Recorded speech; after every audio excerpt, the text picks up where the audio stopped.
ಇದು ಇನ್ನೂ ಸಮಾನತೆ ಬಂದಿಲ್ವ ಈ ದೇಶನಾಗ. 12ನೇ ಶತಮಾನದಲ್ಲಿ ಅಣ್ಣ ಬಸವಣ್ಣನವರು ಅನುಭವ ಮಂಟಪ ಸ್ಥಾಪನೆ ಮಾಡಿ ಎಲ್ಲರೂ ಸಮಾನರು ಅಂತ ಹೇಳಿದರು. ಮೇಲು ಕೀಳು ಒಂದು ಜಾತಿ ರಹಿತ ಧರ್ಮ ಸ್ಥಾಪನೆ ಆಗ್ಬೇಕಂತ ಮಾಡಿದರು. ಆ ಸಮಾನತೆ ಏನ್ರಿ, ಅಸ್ಪೃಶ್ಯತೆ ಇದೆಲ್ಲ ಹೋಗಿಲ್ವಾ? ಮತ್ತು ಸಂಸದರು ಆ ಒಂದು ದಲಿತ ಸಮುದಾಯದಿಂದ ಬಂದಂಥವ್ರು, ರಿಸರ್ವೇಷನ್ ಕಾಂಟೆಸ್ಟಿಂದ ಕ್ಷೇತ್ರದಿಂದ ಅವ್ರು ಕಾಂಟೆಸ್ಟ್ ಮಾಡ್ತಾರೆ. ಹೀಗಾಗಿ ಇವರು ಪ್ರಿಯಾಂಕ್ ಖರ್ಗೆ ಅವ್ರಿಗೆ ಪ್ರಶ್ನೆ ಮಾಡಬಾರ್ದು ಅಂತಂದರೆ ಇದು ಯಾವುದು ಸಂವಿಧಾನ, ಇದು ಯಾವ ಪ್ರಜಾಪ್ರಭುತ್ವ ಇದು? ಅದು ಒಬ್ಬ ಸಂಸದರು ಹಿರಿಯರು, ನನಗನ್ಸೋ ಮಟ್ಟಿಗೆ 6-7 ಬಾರಿ ಸಂಸದರಾಗಿ, ಕೇಂದ್ರ ಸಚಿವರಾಗಿ, ರಾಜ್ಯದ ಸಚಿವರಾಗಿದ್ದಂಥವ್ರು, ಅವರು ಈ ರೀತಿ ಮಾಡುವಂಥದ್ದು ಬಹುಶಃ ಅವರ ಗುಲಾಮಗಿರಿ ಮನಸ್ಥಿತಿಯನ್ನು ಏನೋ ತೋರಿಸ್ತದೆ. ಪ್ರಿಯಾಂಕ್ ಖರ್ಗೆ ಅವರು ಅವರ ವಾಕ್ ಸ್ವಾತಂತ್ರ್ಯ ಇದೆ, ಅವರೊಬ್ಬ ಗೃಹ ಸಚಿವರಾಗಿದ್ದಾರೆ, ಕಾನೂನಾತ್ಮಕ ಪ್ರಶ್ನೆಗಳನ್ನು ಕೇಳಿದ್ದಾರೆ, ಅದಕ್ಕೆ ಉತ್ತರ ಕೊಡಬೇಕು. ಅದಕ್ಕೆ ಪ್ರಿಯಾಂಕ್ ಖರ್ಗೆ ಅವ್ರಿಗೆ ನೀವು ದಲಿತರಾಗಿ ಪ್ರಶ್ನೆ ಮಾಡೋದು ಅಂದ್ರೆ ಏನಂತಾರೆ? ದಲಿತರು ಪ್ರಶ್ನೆ ಮಾಡೋ ಹಕ್ಕಿಲ್ವಾ? ದಲಿತರು ಏನೋ ಜೀತದಾಳಾಗಿರ್ಬೇಕಾ? ಅದು ಯಾವ ಶತಮಾನದಲ್ಲಿದು? ಡೇಂಜರ್ ಐತಿ, ಸವಾಸ್ ಹೋಗ್ಬೇಡ್ರಿ.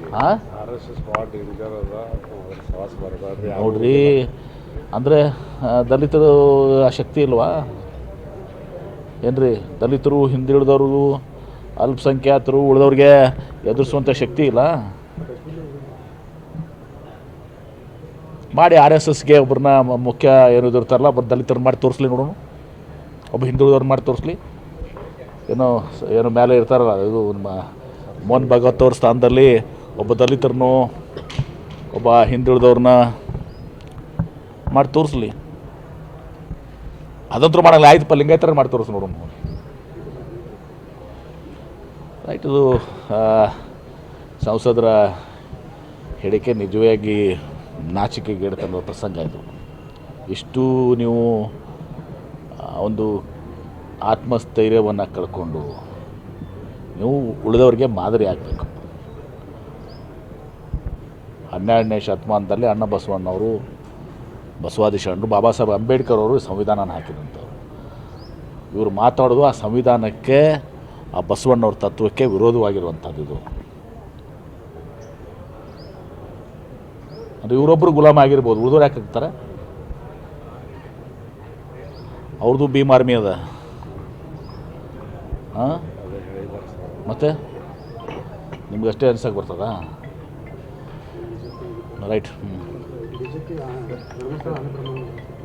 ನೋಡಪ್ಪ, ನಾನು ಆಣೆಯ ಪ್ರಮಾಣ ಅದು ನಮಗೆ ಒಗ್ಗಂಗಿಲ್ಲ. ನಾವು ಯಾವತ್ತೂ ಆಣೆನೂ ಮಾಡೋಂಗಿಲ್ಲ, ಪ್ರಮಾಣ ಮಾಡಲ್ಲ. ಆತ್ಮಸ್ಥೈರ್ಯವಾಗಿ ನಡ್ಕೊಳ್ಳುವಂಥದ್ದು. JDS ಕಾಂಗ್ರೆಸ್ ನೇರ ಇದು ನೋಡಿ, ಬಿಡದಿದಲ್ಲಿ ಇವತ್ತು ದಿವಸ, ಇದು ಹಿಂದೆ 2006ರಲ್ಲಿ ಪ್ರಾರಂಭ ಮಾಡಿದ್ದೆ ಕುಮಾರಸ್ವಾಮಿ ಅವರು. ಇದು JDSನವರು ಮತ್ತು ವಿಶೇಷವಾಗಿ ನಮ್ಮ DK ಶಿವಕುಮಾರ್ ಅವರು ಆ ಭಾಗದ ಒಂದು ರಾಜಕೀಯ ಇದು ಏನ್ರಿ. ಒಬ್ಬ ಒಕ್ಕಲಿಗ ಮುಖ್ಯಮಂತ್ರಿ ಆಗಿದ್ದಾನೆ ಅಂತ ಹೇಳಿ ತಿಳ್ಕೊಂಡು ಇದು ಈ ರಾಜಕೀಯ ಪ್ರೇರಿತ ನಡೆದಿದೆ. ಇದರಲ್ಲಿ ಏನಿದೆ ಇವತ್ತು ದಿವಸ 2006ರಿಂದ ಮತ್ತು ಅವಾಗ ಯಾಕೆ ಇವರು ನೋಡಲಿ, ಇಷ್ಟು ವರ್ಷ ಬೇಕಾಯ್ತು ಅವ್ರಿಗೆ ಅದನ್ನು ನೋಟಿಫಿಕೇಷನ್ ಕೈ ಬಿಡ್ಬೋದಾಗಿತ್ತಲ್ಲ.